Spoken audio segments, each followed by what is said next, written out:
Chapter का नाम है profit prior to incorporation. Profit prior to incorporation ये चैप्टर का नाम है। चैप्टर सीखने के लिए सबसे फर्स्ट सीखना पड़ेगा इनकॉर्पोरेशन का मतलब क्या। एक सिंपल एग्जांपल लेते हैं। सपोज 4 पार्टनर्स एक पार्टनरशिप फर्म में एंगेज्ड है। वो 4 पार्टनर्स पार्टनरशिप फर्म कुछ टाइम से चला रहे हैं। अब ये पार्टनर्स ने डिसाइड किया कि इनके इस पार्टनरशिप फर्म को सेल आउट करने का है। तो सामने कुछ ऐसे दूसरे उन लोगों ने परचेजर देखे जो उनके बिजनेस को खरीद सके। तो सपोज कुछ ऐसे परचेजर उनको मिले जिन्होंने इंटरेस्ट दिखाया कि ये पार्टनरशिप फर्म को उनको परचेस करने का है 1 अप्रैल को। 1 अप्रैल 2013 को सपोज पार्टनरशिप फर्म परचेज हो गया by few people who are known as the promoters of another business। ये हो गए प्रमोटर्स। अब ये प्रमोटर्स क्यों है? क्योंकि इन्होंने जब पार्टनरशिप फर्म को परचेस किया तब इन्होंने डिसाइड किया था कि ये पार्टनरशिप फर्म को इन लोग कन्वर्ट कर देंगे इन अ प्राइवेट कंपनी। इन्होंने डिसाइड किया कि ये पार्टनरशिप फर्म को इन लोग प्राइवेट कंपनी में कन्वर्ट करेंगे। अब हुआ ये कि 1 अप्रैल 2013 को बिजनेस तो परचेस कर लिया। जब बिजनेस परचेस किया तो सामने उनको पेमेंट भी करना पड़ेगा जो ये पार्टनर्स है उनको। तो जो भी पेमेंट इनको करना पड़ेगा वो पेमेंट को बोलते हैं परचेस कंसिडरेशन। ये हम लोगों ने अमालगमेशन में सीखा था कि परचेस कंसिडरेशन क्या होता है।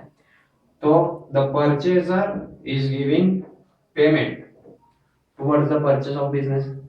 जो बिजनेस खरीदा, जो पार्टनरशिप फर्म खरीदा है उसका पेमेंट हो रहा है। अब हुआ ये कि ये जो प्रमोटर्स थे जिन्होंने ये बिजनेस परचेस किया है, ये इन लोग जब कन्वर्ट करेंगे इसको कंपनी में, तो किसी भी चीज को बिजनेस देखो, कोई भी प्राइवेट फर्म को प्राइवेट कंपनी में कन्वर्ट करना, इसके लिए बहुत सारी लीगल फॉर्मेलिटीज होती है, बहुत सारा टाइम जाता है, बहुत सारा मनी जाता है और मेहनत भी बहुत लगती है।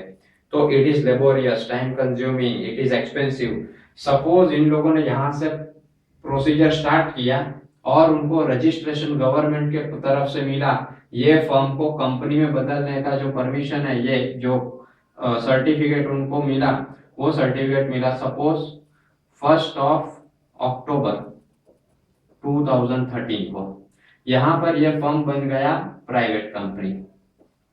देखो, ये फर्म को प्राइवेट कंपनी में बदलने का शुरुआत यहां से किया 1 अप्रैल से, लेकिन वो इतना पीरियड के बाद में यहाँ पे फर्म बन गया कंपनी। अब ये जो बिजनेस है इसका फाइनल अकाउंट यानी कि इसका ईयर एंड होता है सपोज 31 मार्च 2014। फर्स्ट अकाउंट यहां पर बनेगा।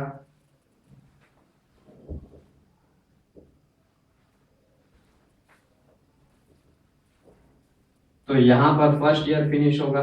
तो अगर हम लोग टेक्निकली देखें तो बात यह होती है कि 1 अप्रैल से 1 अक्टूबर 2013 तक का जो पीरियड था, तब तक ये पार्टनरशिप फर्म के नाम पे बिजनेस कर रहा था।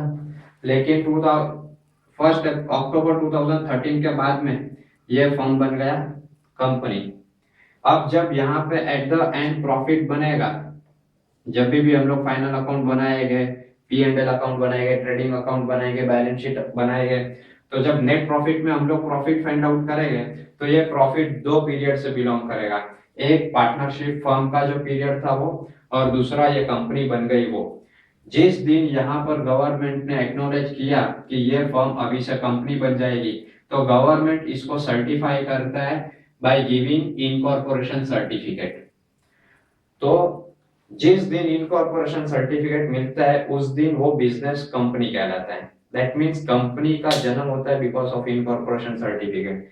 इसके लिए कंपनी का जो फॉर्म है उसको कंपनी में बदलने के लिए उसके गवर्नमेंट के पास से इनकॉर्पोरेशन सर्टिफिकेट लेना पड़ता है, बट उसको कुछ टाइम लगता है वो सर्टिफिकेट मिलने के लिए।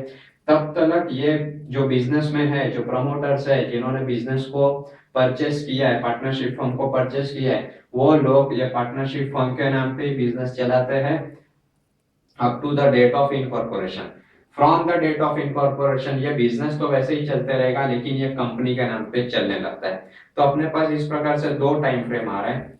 एक था जो इनकॉर्पोरेशन हुआ इस डेट पे, इसके लिए ये पार्टीशन लाइन बन जाती है। ये जो पीरियड है ये इनकॉर्पोरेशन के पहले का पीरियड है, जिसको बोलते हैं प्री इनकॉर्पोरेशन पीरियड, और इनकॉर्पोरेशन के बाद का पीरियड यानी पोस्ट इनकॉर्पोरेशन पीरियड। ऐसे दो पीरियड्स हो गए। अब होता क्या है, जब फाइनल अकाउंट बनेगा तो फाइनल अकाउंट बनाने के वक्त हम लोगों को जो एक्सपेंसेस होते हैं डेबिट में, या तो इनकम कहो क्रेडिट में, वो इनकम और एक्सपेंसेस को भी दो टाइम फ्रेम में डिवाइड करना होता है। क्वेश्चन बहुत सिंपल आते हैं।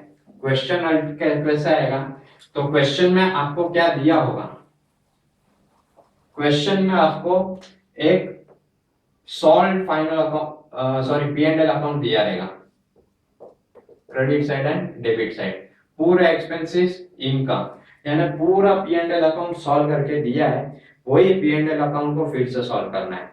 सॉल्व तो करना कुछ है ही नहीं, क्योंकि जितनी भी आइटम डेबिट में रहेगी वो डेबिट में ही रखेंगे, जितनी भी आइटम क्रेडिट में रहेगी वो क्रेडिट में ही रखेंगे। तो करना क्या है, पूरे वही क्वेश्चन में जो P&L अकाउंट सॉल्व करके दिया है वही आंसर में हम लोगों को सॉल्व करना है, यानी कि उसी को लेना है, सेम टू सेम लिखना है। यानी कोई भी आइटम में तो कोई भी चेंज नहीं आएगा, डेबिट का आइटम डेबिट में, क्रेडिट का आइटम क्रेडिट में, means the answer will go the same but with one difference. जो भी अमाउंट रहेगी वो सिंगल अमाउंट रहेगी क्वेश्चन में, वो सिंगल अमाउंट को हम लोगों को इस दो टाइम फ्रेम में डिवाइड करने का है कि पोस्ट इनकॉर्पोरेशन और प्री इनकॉर्पोरेशन ये दोनों के एक्सपेंसेस क्या है। बस फॉर एग्जांपल क्वेश्चन में दिया है रेंट, सपोज 12,000 पर मंथ के हिसाब से अगर रेंट दिया है, यानी एक साल का 12,000, तो अगर इस टाइम फ्रेम में हम लोग देखें तो ये टाइम फ्रेम हमारा कैसा था, 1 अप्रैल से बिजनेस स्टार्ट हुआ, जो फर्म के नाम पे था, यहाँ पे फर्म था, लेकिन ये डेट के बाद में ये हो गई कंपनी। तो अगर डेट के हिसाब से देखें तो 4 से 10 तक, अप्रैल मई जून जुलाई अगस्त सितंबर, 6 महीना ये फर्म रहा, 6 महीने तक फर्म रहा, और आगे के 6 महीने ये कंपनी रहा। यानी जो एक साल का जो टोटल रेंट आया उसमें से 6 महीना फर्म का रेंट है, 6 महीना कंपनी का रेंट है। ये सेम अपने डिपार्टमेंटल फाइनल अकाउंट के जैसे एक्सपेंसेस को अलोकेट करना है, जो हम लोग एफआई बीकॉम में करते थे। सो डिपार्टमेंटल में कैसे हम लोग एक कॉलमनर P&L अकाउंट बनाते थे और अपने एक्सपेंसेस को अलोकेट करते थे सेल्स के बेसिस पे, टाइम के बेसिस पे, द सेम वे यहाँ पर P&L में एक्सपेंसेस अलोकेट हो गए सेल्स और टाइम के बेसिस पे। अच्छा, यहाँ डिपार्टमेंटल से भी ज्यादा इजी यहाँ पर जा सकता है, क्योंकि यहाँ पर कुछ एक्सपेंसेस है जो सेल्स और टाइम के बेसिस पे जाते हैं, और कुछ एक्सपेंसेस है जो डिवाइड ही नहीं होंगे। एक जाएगा सेल्स के बेसिस पे expenses on the basis of sales, second on the basis of time, third कुछ ऐसे एक्सपेंसेस हो गए जो सिर्फ और सिर्फ प्री इनकॉर्पोरेशन पीरियड में आएंगे, उसका डिवीजन नहीं होगा। कुछ एक्सपेंसेस ऐसे हो गए जो सिर्फ और सिर्फ पोस्ट इनकॉर्पोरेशन पीरियड में आएंगे, उसका डिवीजन नहीं होगा। फॉर एग्जांपल इस केस में अगर हम लोग देखें तो 1 अप्रैल से ही बिजनेस परचेज हो गया, तो 1 अप्रैल से अगर बिजनेस को परचेज करते हैं तो 1 अप्रैल से 10 यानी अक्टूबर तक हमारे पास जो पीरियड है, ये पीरियड को हम लोग फर्म का पीरियड कंसिडर करेंगे, यानी प्री इनकॉर्पोरेशन। ये डेट के बाद इनकॉर्पोरेशन हो गया, इसके लिए यहां से कंपनी बन गई up to the year end, इसके लिए इसको कहेंगे पोस्ट इनकॉर्पोरेशन। अब कुछ ऐसे एक्सपेंसेस हो गए, खास करके जितने भी एडमिन एक्सपेंसेस है सब टाइम के बेसिस पे जाते हैं।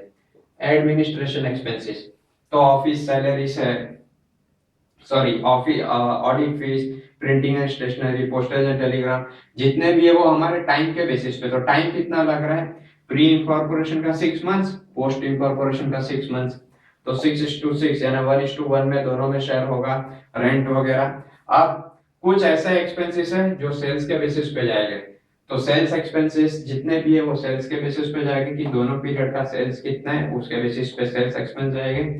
दोनों पीरियड का टाइम के बेसिस पे अलोकेशन होगा एडमिनिस्ट्रेशन एक्सपेंसेस का।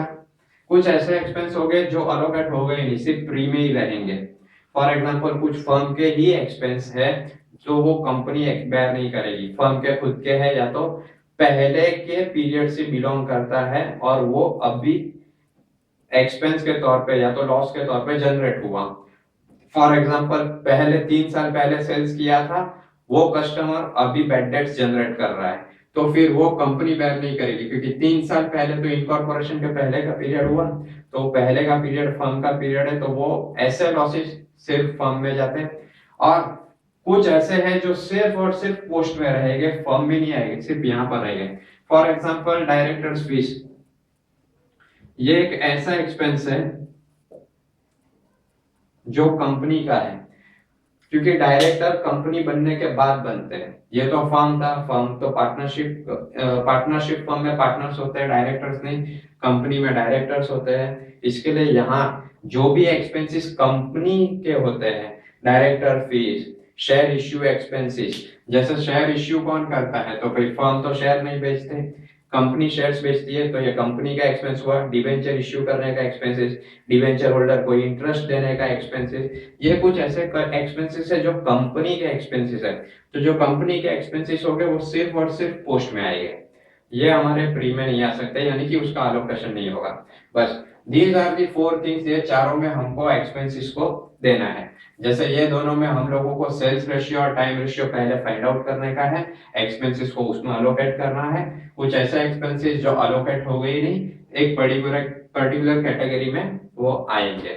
हमको क्वेश्चन में डायरेक्टली P&L अकाउंट दिया रहेगा, वही सॉल्व P&L अकाउंट को फिर से लिखना है, बट विथ वन चेंज, यानी कि बाइफरकेशन। ये बाइफरकेट करेंगे हम लोग एक्सपेंसेस को। मेजॉरिटी टाइम्स हमको P&L अकाउंट सॉल्व किया हुआ क्वेश्चन में आता है। कभी कभी ऐसा होता है कि क्वेश्चन में ट्रायल बैलेंस दिया रहता है और वो ट्रायल बैलेंस के बेसिस पे P&L अकाउंट और बैलेंस शीट हमको बनाने की रहती है। 90% क्वेश्चंस में हमको आएगा P&L अकाउंट और खाली P&L अकाउंट को सॉल्व करना, नो बैलेंस शीट। पर कुछ ही ऐसे क्वेश्चंस, हार्डली 10% क्वेश्चंस ऐसे हैं जिसके अंदर हमको ट्रायल बैलेंस के ऊपर से P&L अकाउंट बनाना है, ट्रेडिंग अकाउंट बनाना है और बैलेंस शीट बना के टैली करना है। बाकी 90% केसेस में हम देखेंगे तो सिर्फ सॉल्व P&L है, उसको ही कॉपी करना है, लेकिन एक्सपेंसेस को अलोकेट करना है। तो इसके लिए ये चैप्टर बहुत सिंपल है, क्योंकि इसमें कुछ खाली एक ही माइंड चलाना है कि एक्सपेंस को कैसे बांटे। क्वेश्चन तो पूरा आंसर पूरा क्वेश्चन में ही सॉल्व होके आता है, क्योंकि 90% केसेस में हमको P&L आता है। तो अभी हम लोग देखते हैं कि क्वेश्चंस को कैसे सॉल्व करते हैं। फर्स्ट क्वेश्चन हम लोग अभी सॉल्व करते हैं। ये फर्स्ट क्वेश्चन में वर्किंग नोट और उसका क्वेश्चन, ये क्वेश्चन का जो आंसर है वो कैसे बनेगा, ये पूरा हम लोग अभी